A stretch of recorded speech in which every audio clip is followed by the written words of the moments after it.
Bem, gente, eu vou tentar aqui fazer um relato de algumas passagens da minha vida junto com o meu filho Tiago, que é o nosso querido Peco. E já vou pedindo desculpas aí justamente pelos erros, atrapalhos aí que com certeza vão ter, porque eu não fiz roteiro nenhum e eu vou falando exatamente aquilo que eu estou sentindo e aquilo que realmente acho que devo falar, para vocês até conhecer um pouco mais da vida e da infância do Tiago. Bem, logo que o Tiago começou a caminhar, e dar os primeiros passos e tal, e dizer as primeiras palavras, teve uma frase que até hoje me emociona bastante e que eu tenho ela no fundo do coração, digamos assim, e a todo momento isso me chama bastante atenção, porque até hoje ele pronuncia isso. Então, eu ia na padaria buscar pão, ou buscar meu jornal, ou seja o que fosse no açougue e tal, e ele já vinha correndo para onde que eu estava saindo e dizia para mim, estendia a mãozinha assim e dizia para mim assim, pai, vou contigo. E esse pai, vou contigo, até hoje, quando eu viajo para Bento, ou muitas vezes vou um cliente mais longe e tal, claro, dentro do que ele possa, digamos assim, cumprir e deixar, vamos dizer assim, as atividades dele, ele vai comigo. Realmente isso aí, então, me emociona bastante, porque ali deu para dizer e marcar a nossa verdadeira parceria e essa trilha de caminho aí que temos há muitos anos juntos. Aí teve outra fase aí, uma fase cômica, se não fosse trágica, digamos assim, né? Que foi a fase, quando eu tinha uns 3, 4 anos, que eu tinha lá uma coleção de uns 200 LPs, eram uns vinilzão, aqueles, uns discos, né? Guardado a 7 chaves e tal. E ali eu tinha Beatles, Stones, Creedence, Who, AC/DC, Led Zeppelin. Bom, era um troço muito bom mesmo. E aí o pai aqui, bobalhão, né?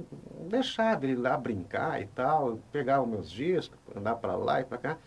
Daqui um pouco eu só vi ele passando na sala correndo assim, um quarto.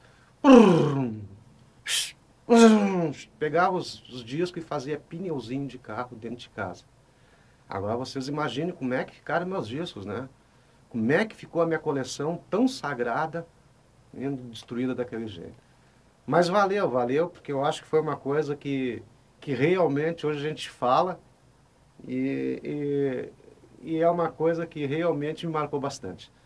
Aí depois veio a fase das vendas de carro, né, as famosas feiras de carro do BIC. Então eu chegava sábado de manhã, ele corria para a banca, ia lá, comprava o jornal a 0 hora, me entregava o resto, os classificados é meu, pai. Ia lá, circulava carro. E aí vinha com 15, 20 círculos de carro e dizia para mim assim, pai, tá aqui, ó, esses aqui já tá tudo certinho aqui pra gente ver, olhar e tal. Então, tipo, uma iniciativa, digamos assim. Ele já tinha, né, desde aquela idade. E aí chegava de noite, era verdadeiro ritual.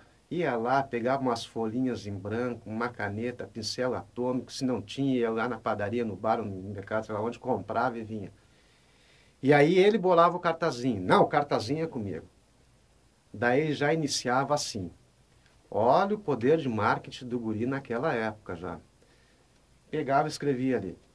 Barbada, torro, aceito isso, aceito aquilo. E aí vinha a descrição ali, digamos assim, lá sei eu, Fiat 149 azul, ano 81. E aí ele colocava ali, acompanha motor, pneu, volante, freio, surdina, o pneu, sei lá o quê. E aí embaixo a famosa frasezinha, sujeito a exames. Era uma coisa muito louca. E aí passava a noite naquela empolgação, chegava domingo de manhã, a gente saía para lá, a Vera preparava um lanchinho para nós, então muitas vezes a gente comprava lá mesmo uns refri, uns suquinhos de laranja, é, churrasquinho e tal, e passava uma manhã muito divertida e muito legal. Aí depois veio a fase daí da locadora. A gente montou uma locadora de vídeo e tal. E muitas vezes, devido aos meus afazeres também, aos afazeres da Vera, que a Vera já estudando, uma coisa ou outra, e trabalhos e tal, aí ficava ele e a maninha Karen na locadora, meus dois gerentes, né? Então o pessoal achava aquilo o máximo, né? Todo mundo achava muito legal mesmo, eles atendendo ali, e o Pepo então pegava, atendia com aquele carinho todo, aquela atenção toda, gostava de ver filmes, gostava de ver clipe de música, aquele negócio todo e tal, e lia sobre os filmes e tal, e aí chegava, contava todo o filme para o cliente. E, logicamente, o cliente não locava mais, né? Ficavam lá de papo há 2, 3 horas lá e ele, em vez de vender, digamos assim, contava toda a história. Mas, brincadeira à parte, ele fazia um excelente trabalho, porque aquilo ali também era uma venda, viu? Porque empurrava depois certas coisas que, meu Deus do céu, só ele sabia como se explicar depois. Aí depois veio a fase também, e aí nisso aí, só abrindo um parênteses, começou a vida, digamos, profissional mesmo dele, porque começou a trabalhar, se empenhar, receber o dinheirinho dele, e aí até hoje ele trabalha comigo com muito empenho, muito esforço mesmo, e ele sabe disso, né, Pepe? Com muita responsabilidade e com muita alegria. Que isso aí realmente é uma coisa fantástica que ele tem, é o senso de responsabilidade. E aí depois eu comprei uma distribuidora, a famosa Districinos, lá em São Leopoldo e tal, daí ia para lá junto com a irmã, muitas vezes a gente ia junto e tal, e ele chegava 1 hora da tarde, 1h30, daí tinha que ir a banco e tal, então dava todas aquelas contas para pagar, para retirar o dinheiro, uma coisa ou outra, e ele ia. Aí daqui a um pouco saiu 1h30, 1h15, já sei, quando era 6 horas da tarde, eu já, imagina, né, passar a tarde inteira ali preocupado, onde é que anda esse guri, pelo amor de Deus, e não tinha celular, né? Então, puxa vida, ficava naquela expectativa e tal. Daqui a pouco vinha ele lá. A camisa manchada de sorvete, os dedos grudando a refrigerante, Coca-Cola e tal. E mais tranquilo, me entregava as continhas pagas, tal, tudo perfeito, tudo em dia de... Ah, tu já viu, né? Aí ia bronquear, mas bronquear como, né? Realmente muito divertido. Aí depois daí veio digamos assim, uma fase até que eu não queria tocar, porque hoje é um dia só de alegria, então não vamos misturar tristeza e tal. Mas uma coisa que me marcou bastante quando deu um acidente com ele, que eu fui no hospital visitá-lo à noite e tal.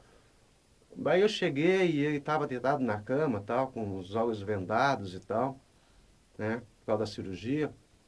Daí eu apertei a mão dele bastante, perguntei para ele, e aí, tudo bem? E ele pegou, apertou a minha mão, né, falou para mim assim uma coisa que me marcou bastante também. Ele disse assim, vê como é que é a coisa, como é que é o bom coração, como é que é a alma dele, digamos assim, o amor que ele tem no coração. Ele chegou e disse para mim assim, como é que tá a mãe? Como é que tá a mana? E como é que tu tá, pai? Então aquilo ali, eu só apertei a mão dele e fazer o quê, né? Eu que tinha que chegar ali e perguntar como é que tá e tal, tal, tal. E tu imagina, tudo isso aconteceu quando ele tinha 15 anos. Então, como é que ele ia suportar? Como é que muitos meninos iriam suportar aquilo? E ele não, ele perguntou como é que estava a família. Isso aí realmente é muito tocante.